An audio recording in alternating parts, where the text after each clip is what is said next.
Okay, folks, my name is Barry Reynolds. This is Jennifer Reynolds. This is Mike, her standing because she's camera shy, and Noopy because I like Noopy, especially around holidays. And this is the top 10 games that we played in 2014. Now, all these games have not been published in 2014, so we just happened to play them in 2014. Once again, my wife cannot count, so we have a few more than 10. So we'll start with the runners-up for the list, which is... Yeah, there's some that should be on my list, but Barry likes to rush me. So, and then I forget about stuff too, because there's like so many. Okay, so Jennifer, what are your runners-up? Well, Diamonds would be on my runner-up list. Diamonds by Strong Old Games. Nice little trick-taking game. And it's actually on my list a little higher up, so we'll get into more discussion about that a little bit. Yeah, see, it should be on my list, but it's not. Yeah. You want me to start with like 13? Yeah, it's a runner-up. Anything above 10. Win, lose, banana. Win, lose, banana. No, we were down in Washington, D.C. at Labyrinth Games. Was that the name of it? I think so, yeah. Yes, and Jen saw this on the shelf and she bought it. It's 3 cards, right? It's easy. Yeah. It's the best value in gaming. It was $1. Mm-hmm. And there's 3 cards, so it's for up to 3 players. And you either win, lose, or get a banana. Right, it's like rock, paper, scissors. You flip over the cards, and you either win, lose, or you get a banana. But it was $1. The best value in gaming. Yeah. And I love stupid games. She does. Okay. Alright, so Belfort. That was my number 12. Okay. So in Belfort, you're playing as dwarves and elves trying to gain control of this city. You're actually constructing the city. You're preparing for the Bigfoot. What is it? Sasquatch? No. The Yeti? Yeti. You're preparing for a Yeti attack at the end of the year. Is the official story for it. And like I said, you're trying to gain control of different sections of the city to produce goods, and then you have gnomes which unlock special abilities for these buildings that you play, which will allow you to collect gold, and then you have to pay taxes and stuff like that. So yes, it's Belfort by TMG Games. Tiny Minstrel Games. Yes. Okay, this is. That would be Sherlock Holmes Consulting Detective, which is higher on your list, but it's number 11 on mine. Okay, so we'll talk about that in a little bit. Alright, so then we're up to 10. Yes. Well, no, I have a couple. Oh, go ahead. Alright, so for me, there's 2 games that I do not own, but I did enjoy a good bit. One of them is Terra Mystica. Played this one at Beer Mongers. In Terra Mystica, you are trying to build up a town. It's an area control game where you're using mana to achieve certain benefits, and you're basically trying to build the cities, and whoever has the most points at the end of the game wins. It's a heavier Euro game. I enjoyed it a good bit. I only played it one time. But yeah, I did enjoy that one a good bit. It was Terra Mystica. And another one also at Beer Mongers was Wiz War. Wiz War is a beer and pretzels game in which you're playing as these wizards who are trying to beat each other up. You know, you're just running around the board trying to collect a certain number of I believe they were tomes. And in the meantime, you know, other players are setting traps, and you're falling into these traps, and they're playing spells against other players, like, you know, fire spells and ice spells and stuff like that. Trying to run around the board to collect these tomes. All right. Another one I do own. We only played it once though. Sid Meier's. The other one here is Sid Meier. Sid Meier's Civilization. Now this is a longer game. We only got to the table once. That's why it's a runner-up. I did enjoy it a good bit. It was a medium weight, maybe heavyweight game, in which you're trying to grow a civilization and be the first to get to the space age. Like I said, there's some war, there's some combat in there, and dudes on the map, you can move them around and stuff like that. So yeah, Civilization, that was another one, a runner-up. Didn't quite make the list. Okay, and the final runner-up of mine is Middle-earth Quest. The biggest board in gaming. Yes, yeah, Middle-earth Quest, the biggest board in gaming, Jess says. This is 2 full-size boards that you put back to back. Huge. And in this game, one player is playing Voldemort? No, that's Harry Potter. Oh my gosh. Soren? Soren. One player's playing Soren, and the other players are playing the free people. Gandalf. And good guys versus bad guys. Right. The good guys are trying to defeat the bad guy, Soren. The Soren's trying to defeat the good guy. You run around this map, you get different benefits and all that from being in specific places. But we only got this to the table once again. It's a long game, so it just didn't get to the table that much. But I do like the life system for the free people. You know, like they have a deck of cards, and that's basically their life. You know, so you play these cards, and then you'd have to rest to gain your deck back, and sometimes you can lose cards and stuff like that. Yes, so that's Middle-earth Quest by Fantasy Flight. Alright, so now we're going to get to our 10. Okay, now, like I said, these are games that we played this year. They weren't necessarily published this year. And I guess they are in order of how we like them, right? Mine kind of isn't. What do you mean, kind of? Well, I don't know. I don't know. Okay, so number 10, Jennifer. For my number 10, it's Kemet. Okay. But I do probably like it more than a number 10. Okay, so Kemet, which is higher up on my list, so we'll talk about that a little bit.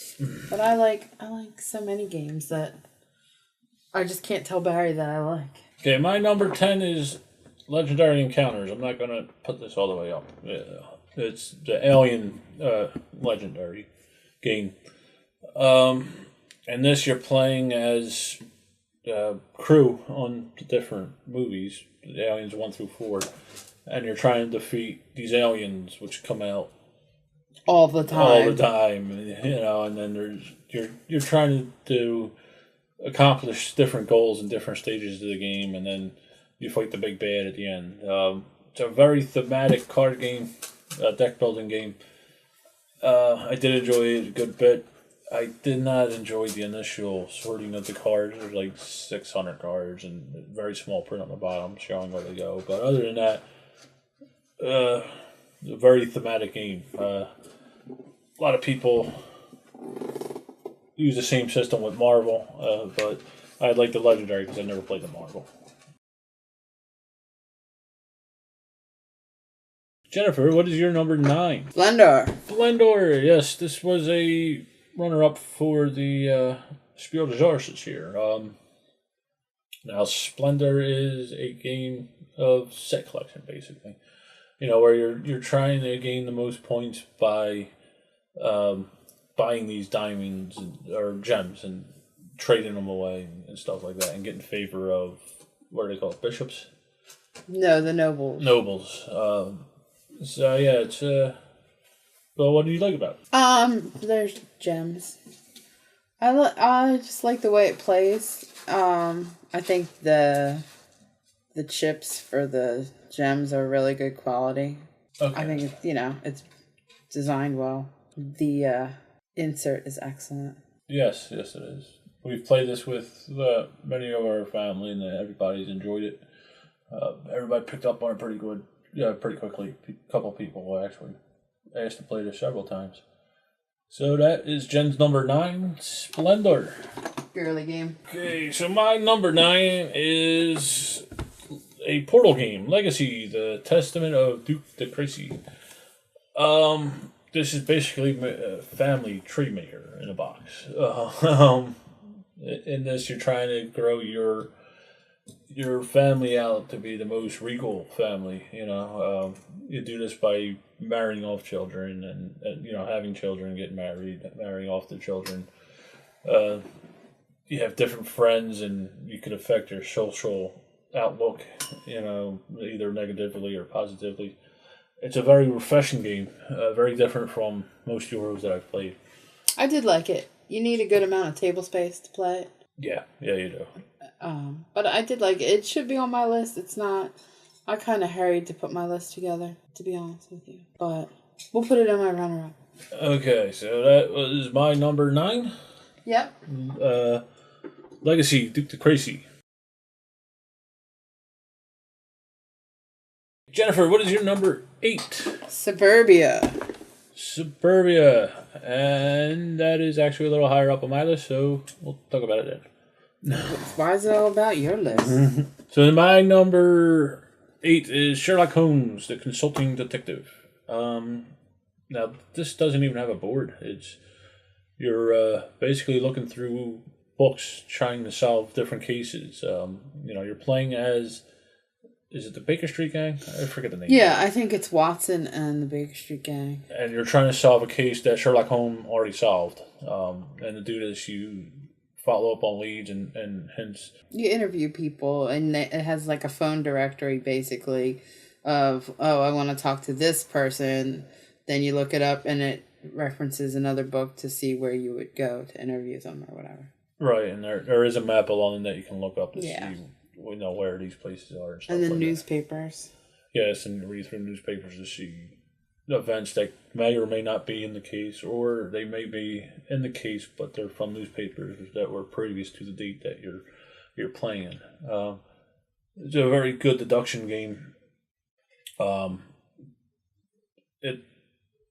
hear a lot of people complain about the replayability of it. I have a horrible memory, so after putting this away for a year, I'd probably go back to it and not remember a thing anyway. But yeah, but there are like 11 cases or something. I don't know. There's like 10 or something. Different cases. So I mean, you'll get some use out of it, Yeah. And I think it's fun, so I thought it was worth it. Right. So that's Sherlock Holmes, the Consultant Detective. 7. Okay, which is further up on my list. So we'll get back to this. Gen 7 is Imperial Settler / 51st State. Because Gen can't count. My number 7. Diamonds. Yes. We already talked about that. Is Diamonds. Now, Diamonds is a trick-taking game. It's by Stronghold Games. This is... A quickie. Yeah, we actually just did a quickie on it. This is a game that anybody who plays like hearts, spades, stuff like that can pick this up. Anybody who hasn't can pick this up pretty easily. It's a very unique trick-taking game. Yeah, I enjoyed it a good bit. I think everybody in the family who played it so far has. It's got excellent components and stuff like that. What do you think about it, Jen? I thought we already discussed this. No, I like it. It's fun. It was in my runner up. It wasn't on my list because I forget. We have so many games I forget. Yeah, that's what she said. So it's Diamonds. My number 7. What's your number 6 there, Jennifer? One Night Ultimate Werewolf. Okay, so Jen's number 6 is One Night Ultimate Werewolf. We'll get back to that in a minute. All right. It's a little further up on my list. Okay, my number 6 is 1775 by Academy Games. It's for learning. This is a very excellent gateway to war games. But you know what? It's higher up on my list, so we'll get back to it. Is it? It is actually, but it's okay. It's my number 5, so that's fine. Okay, so all right, yeah. I think this is a very excellent gateway game to war games. I think it's actually better than Memoir 44. It's not as complicated with the line of sight rules and stuff like that. Yeah, that's true. It scales pretty well, and basically what you're doing is you're playing either the English army or the American army, and you're trying to gain as much territory as you can after a certain number of rounds, and that depends on when you play this treaty card, or when the game will end. So, yeah, it's a very excellent gateway game to wargaming. I think that I like it better as a 2-player. We've played it 2 and 4, but I found that I just kind of take control anyway. So, I'm sure if we played it with 4 players, repeat it more than once. Yeah, that's true. Yeah, it's I think it works well either way. Like Jen said, I've actually played 2, 3, and 4. So have you. Yeah. But yeah, it's like I said, it's easier rule wise than some other gateway war games because of the line of sight, that it's not existent. You just basically gather up forces, roll some dice, and see who wins. And then you fight to the end during that round. So and there's historical background on each of the cards, and then also in the back of the book, gives you some historical background on what happened during the Revolutionary War. For learning. All right, so that's 1775. My number 6, Jen's number 5. Correct. So, what's your number 5, Bar? My number 5 is Jen's number 7. No, my 6. Her 6. One Night Ultimate Werewolf. This is a game of hidden roles. It's a bluffing. It's a game where you can lie to your friends and get away with it. You're bluffing, trying to protect yourself if you're a werewolf, or throw blame onto somebody else. It's a very fun game. It only lasts like 10 minutes or so. There's an app for that. There's an app for that.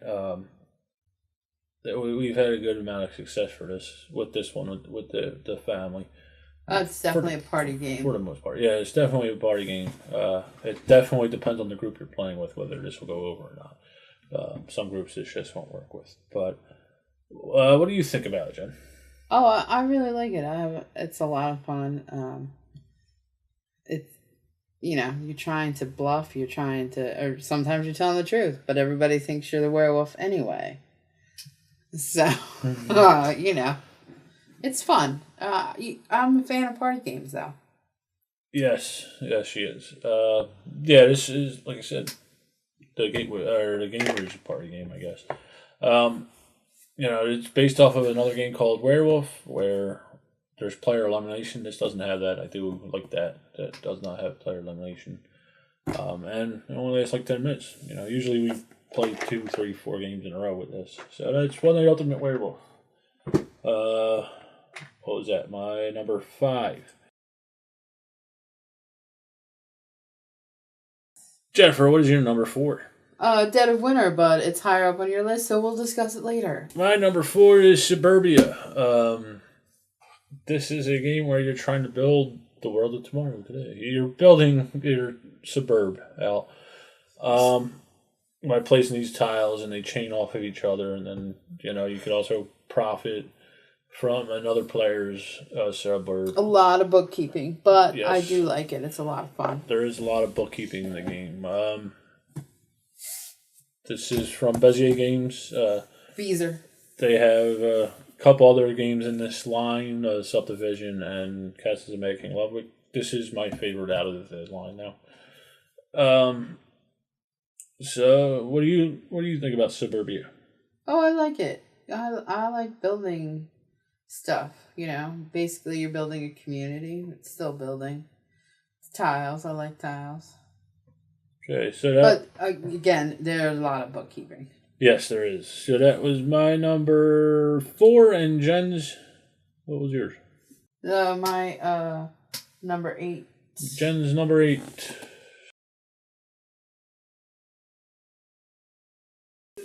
So Jen's number 3 is... We didn't play test this at all. Yes. It's a quickie. It's a lot of fun. Barry thinks it's stupid, but it's a fun game to play before you play another game. And you can play several. And star cards are better than regular cards. Everybody knows that. It's awesome. Don't even look at that. Okay, so my number 3 is Imperial Settlers of Catan / 51st State. I went through the same thing Jen did. Now these are both from Ignacy tried to check. They're both from Portal Games. They have a similar feel because 51st State was actually Imperial Settlers' predecessor. There's this Imperial Settlers is just a little more kid friendly with the theme, I think. Family friendly, I would say. Family, yes. Yes, I do like the theme better for 51st State.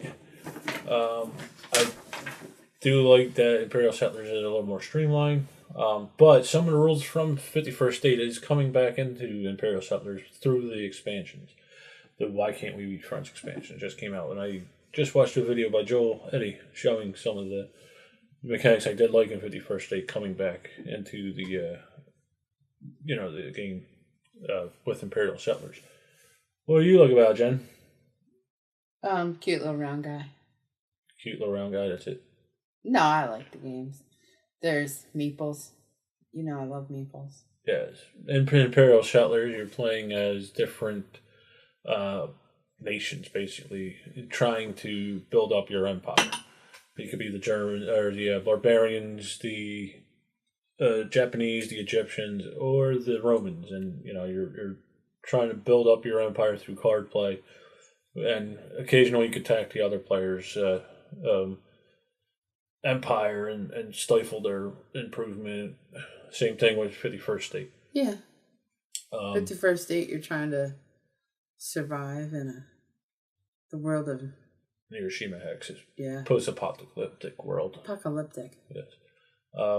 Yes. So like I said, I like them both. I like the theme a little bit better in Imperial or 51st State. I like the gameplay a little better in 51st State. I like the streamlineness more in Imperial Settlers, and I like that the factions are different in Imperial Settlers, whereas in 51st State it's basically the same faction. Just I mean they're different. They have different.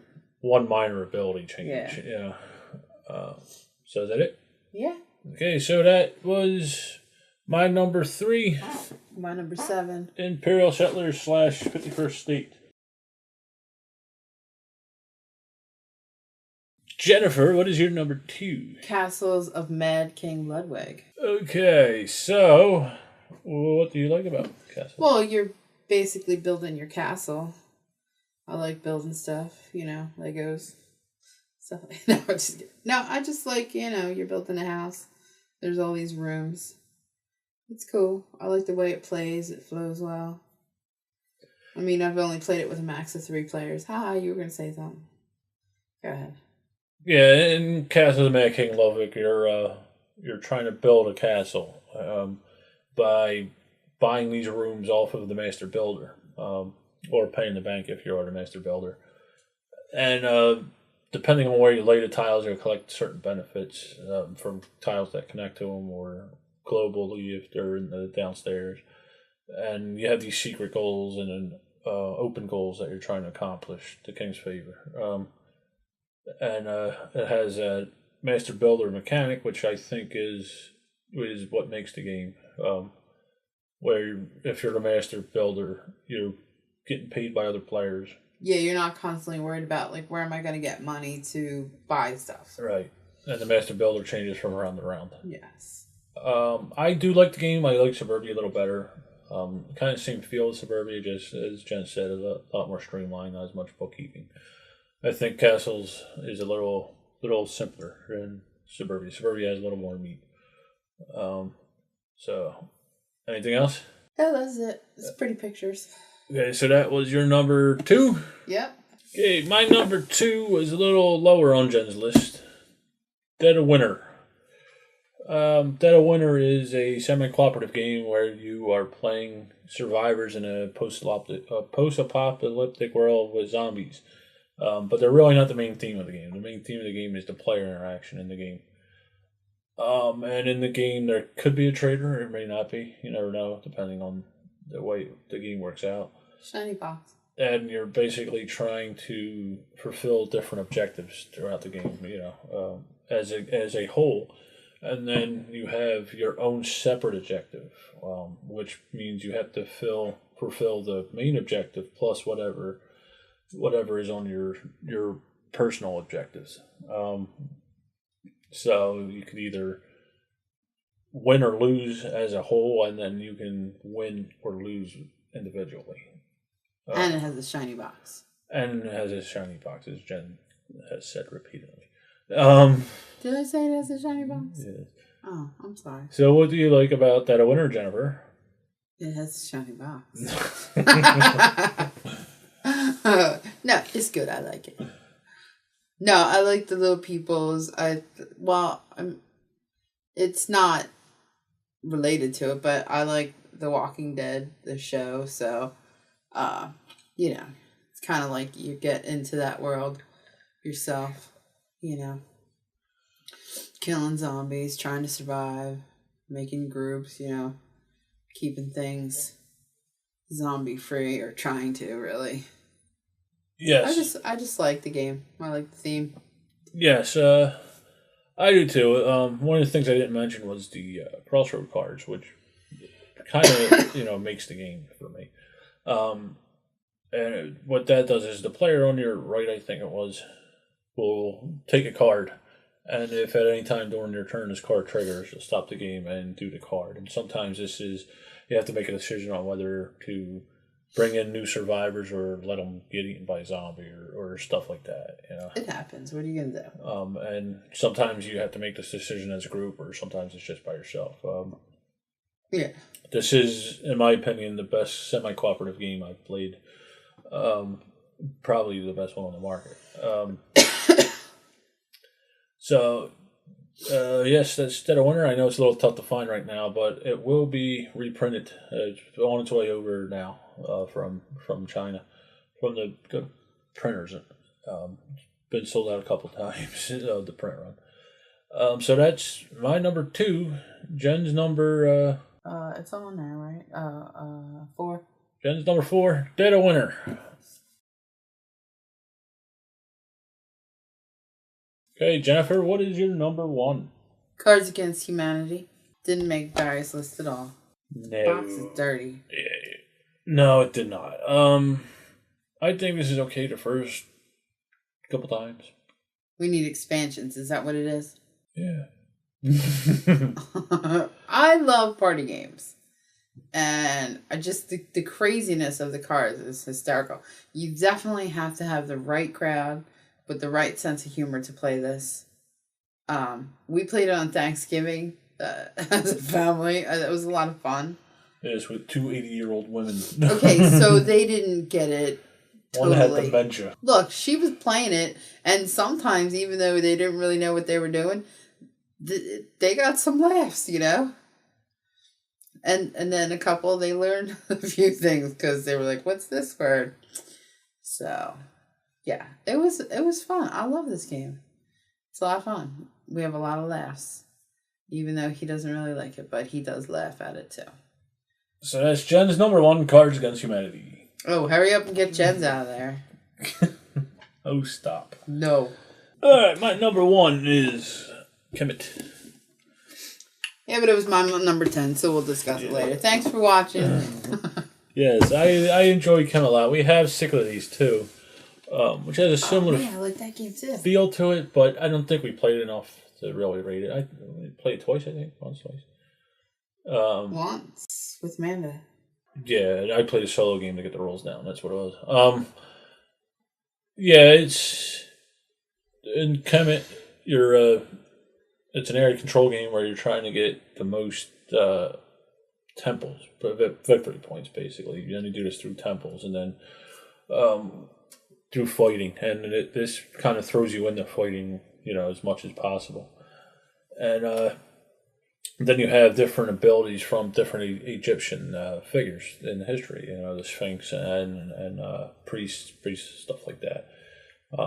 And you can upgrade temples for even more abilities and stuff like that. But you're limited to your actions. You only have 5 actions a turn. Yeah, unless you get some cards that give you a little extra. Right. No, I do enjoy this game. It's good. I like it. That's it? That's all you're saying? No, my mom really enjoys this, too. It can get a little cutthroaty, but it's a good game. Yeah, it is. And I like the balance you have to do between the limited amount of actions you have and what you actually want to do. And like I said, it just throws you right in the middle, through these portals or obelisks. You could get right up on somebody's. I want to say something else, but I'm not. Get up in somebody's grill. Yeah, you get right off the bat through these obelisks. So yeah, it's a very good game. I think I enjoyed this more than Cyclades. I'm not sure. Like I said, I want to play that a little bit more. But they do both have a similar feel. They're just way different mechanics. Are they the same company? Same designers. Same design. Madagot or whatever it is? No, they're Mablanc? Who is it? Madagot? No, it's Jacques Barrault and Guillermo Montiage. Oh, yeah, it is. Okay, no, I was thinking it was somebody else. It's Madagot? Yeah, it is the same company. No, I thought the designers was the same. Oh, okay. But I don't think it is. Alright, so that was our list. Again, these are just the top 10 games we played in 2014. Jen can't count. Jen can't count. But I think Barry likes that. So we had a few runners up. Yeah. Alright, so like I said, if you think you enjoy any of these, we did some videos for some of them, not all of them. But if you think you enjoy them, check them out. There's different videos on the internet. You can check them out at your gaming club or whatever. That's basically it. Get gaming. Have fun. Thanks for watching. We'll see you next time.